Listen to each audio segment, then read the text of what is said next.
نحمدہ و نصلی علی رسولہ الکریم بسم اللہ الرحمن الرحیم۔ آج 28 ذی القعدہ کو سلطان محی الدین اورنگزیب عالمگیر غازی رحمۃ اللہ علیہ کا یوم وصال ہے۔ اسی مناسبت سے حضرت والا کے تعلق سے کچھ باتیں میں آپ حضرات کے گوشِ گزار کرنا چاہتا ہوں۔ مغل بادشاہوں میں شاہ جہاں ایک مشہور بادشاہ گزرے ہیں۔ شاہ جہاں کے 4 بیٹوں میں حضرت اورنگزیب عالمگیر رحمۃ اللہ علیہ صاحبزادہ دوم ہیں۔ شاہ جہاں کے بعد حضرت اورنگزیب عالمگیر رحمۃ اللہ علیہ تخت نشین ہوئے اور آپ نے پورے ہندوستان پر حکومت فرمائی۔ مشرقی بنگال سے لے کر کے افغانستان کی سرحد تک، کشمیر سے لے کے کنیا کماری تک آپ کے حدود سلطنت تھے۔ آپ نے اپنے دور حکومت میں تمام کافر راجاؤں کے خلاف جہاد فرمایا اور آپ کی زندگی کے 40 سال گھوڑے کی پیٹھ پر گزرے۔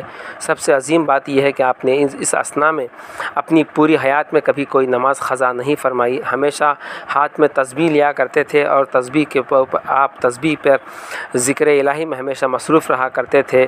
باوجود اتنی مصروفیت کے آپ نے بے شمار تجدیدی خدمات انجام دی ہیں۔ آپ اپنے وقت کے مجدد تھے، ولی کامل تھے، متقی پرہیزگار، عالم دین، پابند شرع، بادشاہ وقت گزرے ہیں۔ آپ نے اپنی عبادت کے لیے لال قلعے کے اندر ایک چھوٹی مسجد تعمیر فرمائی جو موتی مسجد کے نام سے مشہور ہے۔ آپ کی ولادت مبارک 1028 ہجری میں گجرات میں ہوئی اور 1118 ہجری 28 ذی القعدہ کو آپ اس دار فانی سے رحلت فرمائے۔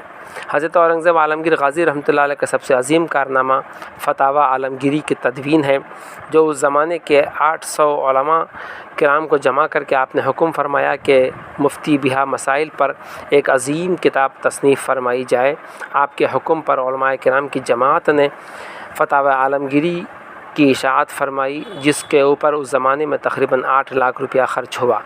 حضرت اورنگزیب عالمگیر غازی رحمۃ اللہ علیہ کو حضرت شیخ معصوم نقشبند رضی اللہ عنہ سے شرف خلافت حاصل ہے اور آپ کا مزار مبارک اورنگ آباد شریف کے قریب خلد آباد میں حضرت شیخ زین الدین رحمۃ اللہ علیہ کے گنبد مبارک کے صحن میں مرجع خلائق ہے۔ حضرت اورنگزیب عالمگیر غازی رحمۃ اللہ علیہ کے زمانے میں پورے ہندوستان میں صرف ایک ہی مذہب اہل سنت و جماعت تھا۔ تمام گمراہ باطل فرقے، تمام بد مذہب فرقوں کو آپ نے قلع قمع فرما دیا تھا۔ ہر باطل کے سرکوبی آپ کا بہت عظیم کارنامہ تھا، اور یہاں تک کہ آپ نے ہندوستان میں جو اس زمانے میں رافضیت پھیل رہی تھی، آپ نے تمام رافضیوں کا بھی رد بلیغ فرما دیا تھا، اور آپ کی دور حکومت میں ہندوستان میں کوئی رافضی نمایاں طور پر باقی نہیں رہا۔ قلعہ حیدرآباد کے گولکنڈہ کا آخری فرمان روا ابوالحسن تاناشاہ جو رفض اختیار کیا تھا، تو اورنگزیب عالمگیر رحمۃ اللہ علیہ اس کے خلاف بھی جہاد فرماتے ہوئے تقریباً 6 مہینے حیدرآباد میں قیام فرمائے اور حیدرآباد کو بھی مغلیہ سلطنت میں شامل فرما لیا۔ اس طرح پورے ہندوستان میں صرف ایک ہی مذہب اہل سنت و جماعت تھا۔